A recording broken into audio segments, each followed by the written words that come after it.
de la faculté Art, Architecture et Urbanisme, donc le développement du territoire. À l'université, un peu comme votre université qui est très grande ici, l'université Laval, c'est 17 facultés. Moi, j'étais en charge d'une des facultés qui a quand même 4 écoles. Une école de design, une école d'art, une école d'architecture et une école d'aménagement du territoire. Donc, j'ai fait ce travail pendant 6 ans et j'ai adoré faire ça. J'ai adoré vraiment faire ça. Et après, en fait, j'ai décidé de rentrer en Tunisie en 2013 où j'ai redémarré une deuxième carrière, si on veut, très inspirée quand même de mon expérience canadienne. Comment, en fait, c'est que quand j'ai eu ce poste de responsable d'information sur les études,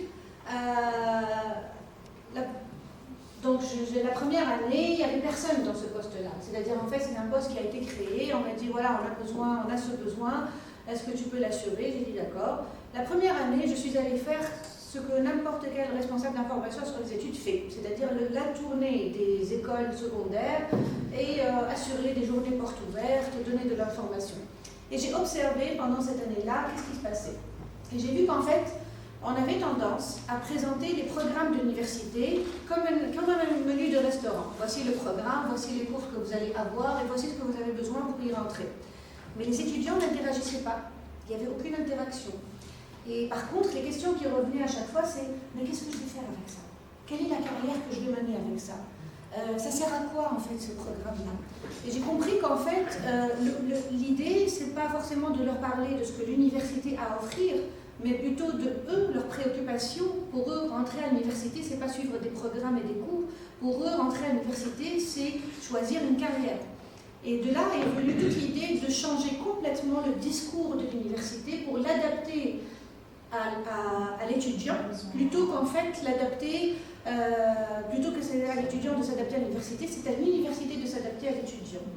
L'autre chose aussi, c'est que, étant étudiante étrangère, je voyais très bien que quand j'étais en Tunisie, j'étais en train de me préparer pour partir au Canada, on me parlait du registraire, on me parlait d'un dossier, d'administration, je ne sais pas quoi, et je ne comprenais rien.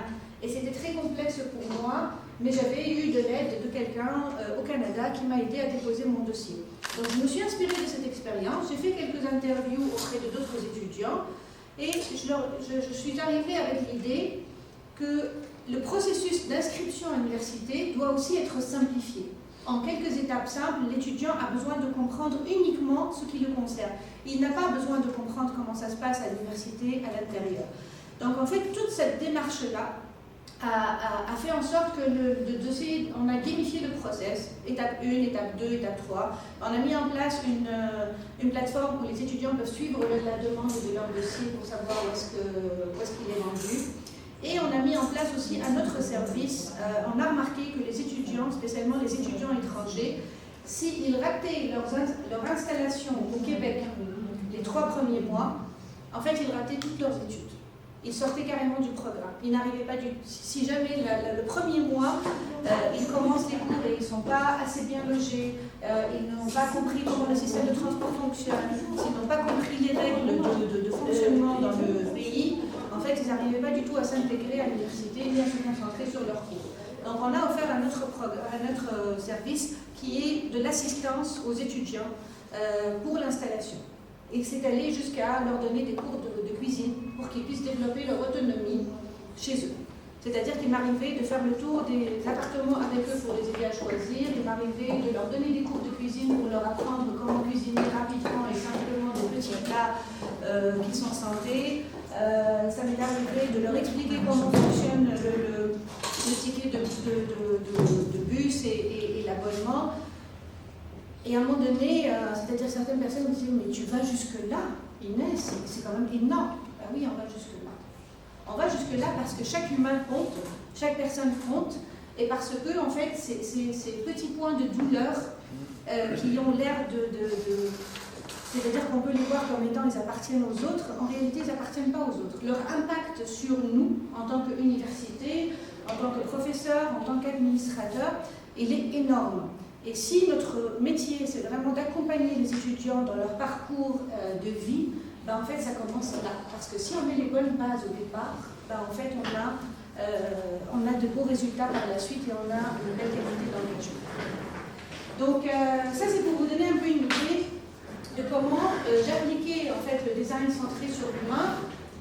Et à l'époque, à la limite, je ne savais même pas que ça s'appelait design centré sur l'humain. Pour moi, c'était juste du gros bon sens. Pour moi, c'était de la bienveillance. Pour moi, c'est un style de vie. Pour moi, j'ai grandi dans une famille où on nous préparait constamment pour devenir autonome. Et j'avais cette chance. J'ai appris à cuisiner, j'ai appris à faire mon ménage. Le jour où je me suis installée chez moi, ça n'a pas été compliqué, mais j'ai compris que pas forcément tous les étudiants pouvaient bénéficier d'une éducation comme celle-là. Ceci étant dit, même si ce n'est pas fait à la maison, ben en fait, l'université prépare pour ça.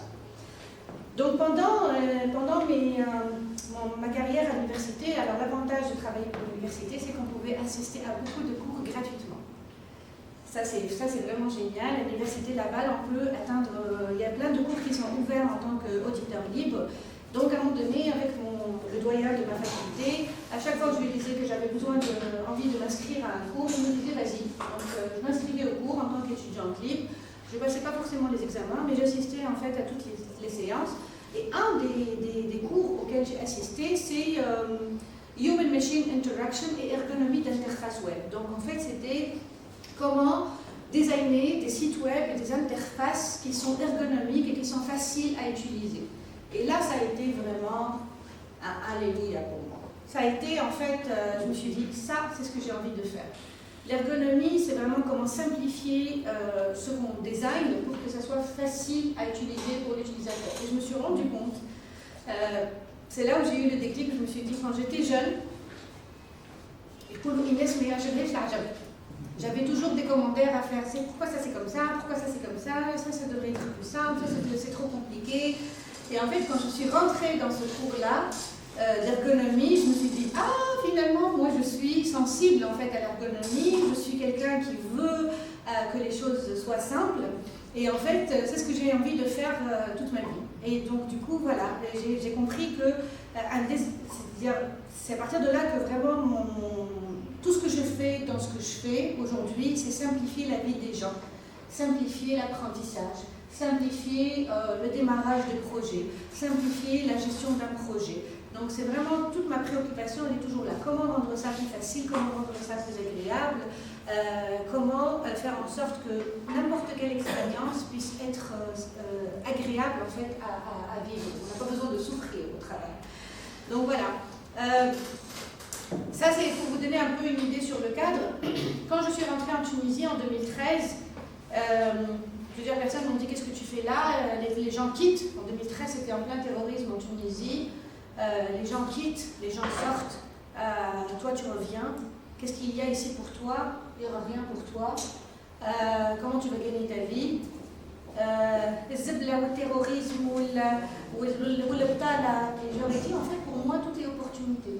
Le zebla c'est une opportunité, le btala c'est une opportunité, tout est opportunité pour moi. Et la première année, j'ai passé la première année à observer la Tunisie et à me dire comment je peux aider. L'idée, ce n'était pas qu'est-ce que la Tunisie a à offrir à moi, mais plutôt comment moi, je peux apporter mon expertise ou tout simplement mon énergie, parce qu'en fait, en réalité, je redémarrais une carrière à partir de zéro, donc en réalité, j'avais encore une autre expertise à développer qui soit plus adaptée au pays. Après un an d'observation où j'ai refait mon réseau, je faisais la connaissance de beaucoup de monde, j'étais très intéressée par l'innovation sociale et l'entrepreneuriat social. Je rencontrais les gens et je voyais qu'il y avait une petite chose qui manquait à tout le monde, c'était ce design centré sur l'humain. C'était comment remettre l'humain au cœur de notre préoccupation, comment sortir de l'utilisateur, sortir de l'humain et en fait l'observer, se mettre à sa place et par la suite en fait identifier comment je peux améliorer sa vie. Donc c'est vraiment là-dedans que j'ai investi tous mes efforts. J'ai donc j'ai suivi moi-même des cours, j'ai créé des opportunités pour apprendre, le design centré sur l'humain et le design thinking.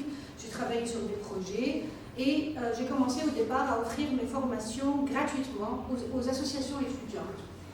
L'objectif c'était que moi j'apprenne et que eux bénéficient de tout ça gratuitement. D'ailleurs jusqu'à aujourd'hui, Commit, donc mon entreprise, elle offre toujours à tous les étudiants en Tunisie. En fait, à chaque fois que je suis contactée par les étudiants, c'est toujours gratuit. Que ce soit des webinaires, que ce soit des bootcamps, je je pense que le plus qu'on perpétue ce mindset et ce savoir-faire auprès des étudiants, le plus vite on gagne en maturité sociale en fait, et vraiment de civilisation.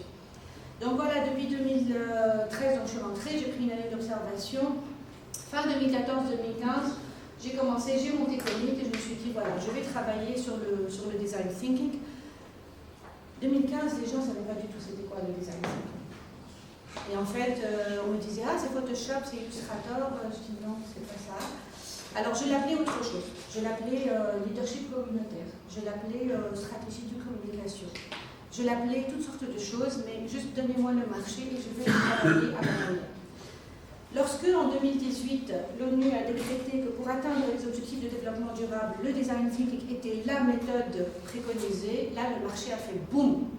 Et là, tout le monde a dit, il y a qui en design thinking en Tunisie? Et tout le monde a dit Inès. Parce qu'en fait, il y avait beaucoup de gens qui savaient que je travaillais sur ça, même si je ne communiquais pas forcément là-dessus beaucoup. Donc c'est là où vraiment, en 2018, ça s'est développé en Tunisie et la demande a commencé. Moi, je suis une très sociale, je suis très social. Et au début, en fait, entre 2015 et 2017, je me suis concentrée sur le social, j'ai oublié le business. Je n'ai pas fait d'argent. J'ai fait faillite et j'ai dû retourner travailler en tant que responsable RH dans une boîte IT. Et j'ai détesté ça. Et quand je suis repartie en 2018, quand le marché a fait boom, je me suis dit, ok, ça c'est mon opportunité. Et maintenant, Inès, tu sors et soit tu réussis ou tu réussis.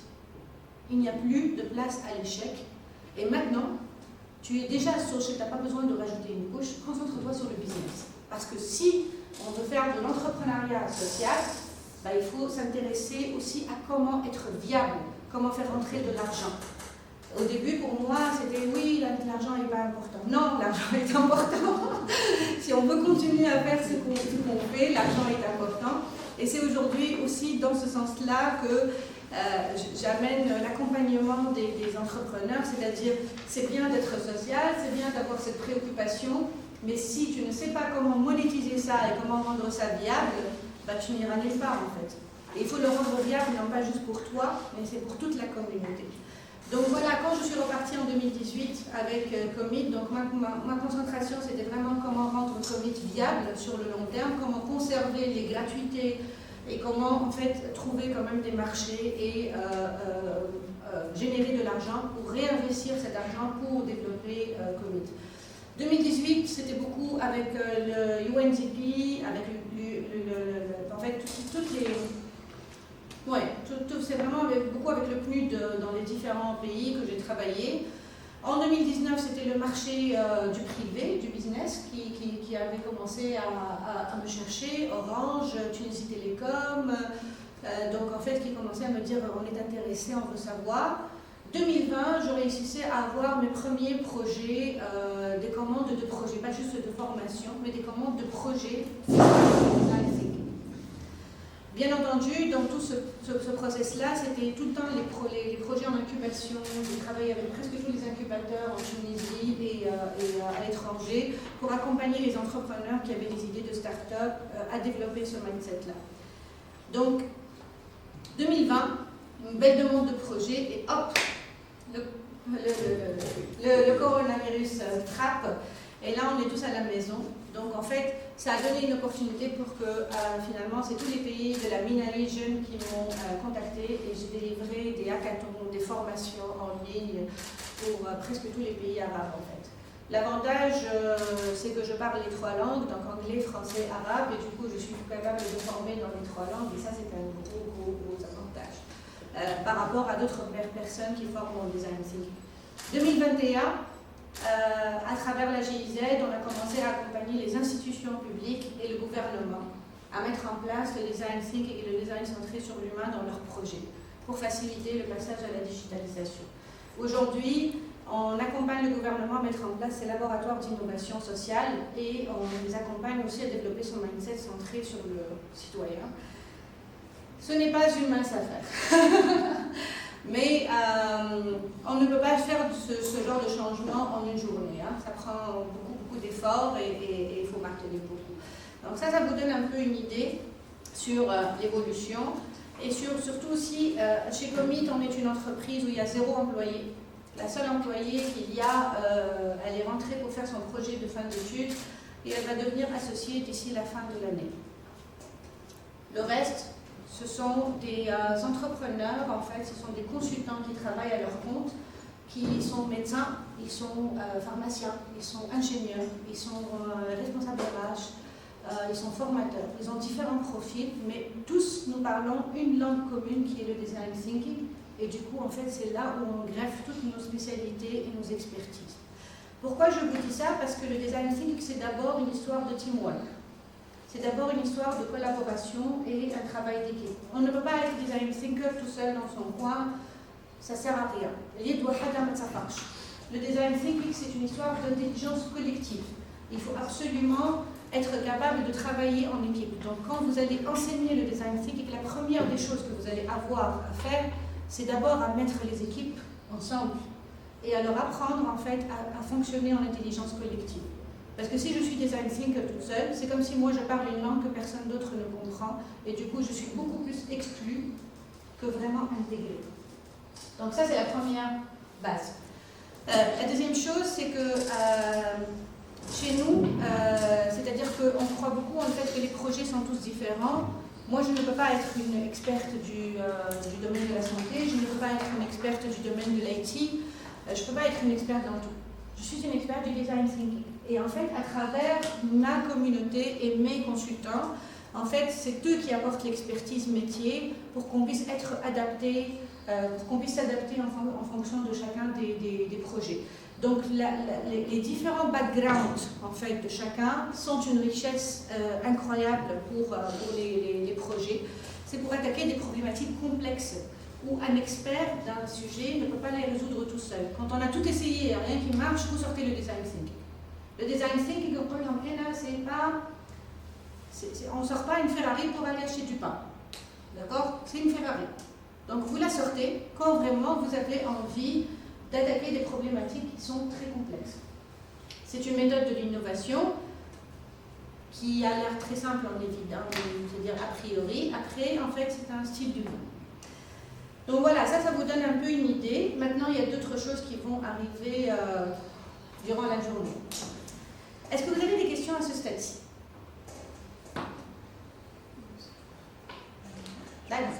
Juste, oui. Vous avez parlé quelque part s'adapter l'université à l'étudiant. Oui, c'est à l'université de s'adapter à l'étudiant. Et non pas à l'étudiant de s'adapter à l'université. Comment? Parce que là, on a des programmes à suivre, c'est le ministère de l'Éducation, de l'enseignement supérieur qui met en place des programmes. On ne change rien au programme. Ce qu'on change, c'est dans la façon avec laquelle on communique à l'étudiant. C'est-à-dire qu'au lieu de demander à l'étudiant de comprendre comment nous on fonctionne, on commence par poser la question et essayer de comprendre lui où est-ce qu'il est, de quoi il a besoin, et on lui répond par rapport à sa question, au lieu de lui donner de l'information et lui demander à lui de comprendre cette information et de la recevoir. C'est surtout par rapport au process administratif en fait. Donc au lieu de lui dire voilà, voici nos programmes, voici ceci, voici cela, on essaie de comprendre d'abord, ok, qu'est-ce qui n'est pas clair pour toi, de quoi tu as besoin, et à travers ça, on essaie de répondre à ces questions. Au lieu de lui parler de tout le process administratif derrière et à quel point c'est complexe, on essaie tout simplement de lui donner l'information qu'il a besoin de savoir. Il n'a pas besoin de tout savoir. Tout en prenant en compte la société, non? Les besoins, par exemple, de marché, etc. Non? Oui, bien sûr. C'est-à-dire, quand vous dites tout en prenant en compte la société. C'est-à-dire, un jour où il aura son diplôme. Ouais. Le diplôme quelque part. Ouais. Vous travaillez avec. Ouais. Donc, c'est la demande de la société, c'est la demande du marché. Oui. Marché, c'est-à-dire du travail. Bien sûr, notre rôle, c'est-à-dire à l'université, c'est pas forcément, il y a toujours, peut-être on n'a pas la même idée dans... Est-ce que l'université est adaptée au marché du travail? Justement. Elle, selon mon opinion, l'université n'est pas là pour préparer au marché du travail. Comme leur objectif, c'est de préparer au marché du travail. L'université, le rôle c'est de faire des têtes bien faites, capables de penser, capable de réfléchir et de s'adapter en fonction des circonstances. À partir du moment où on explique ça à l'étudiant et qu'on lui dit, écoute, ici tu vas apprendre à réfléchir. Et ici, donc,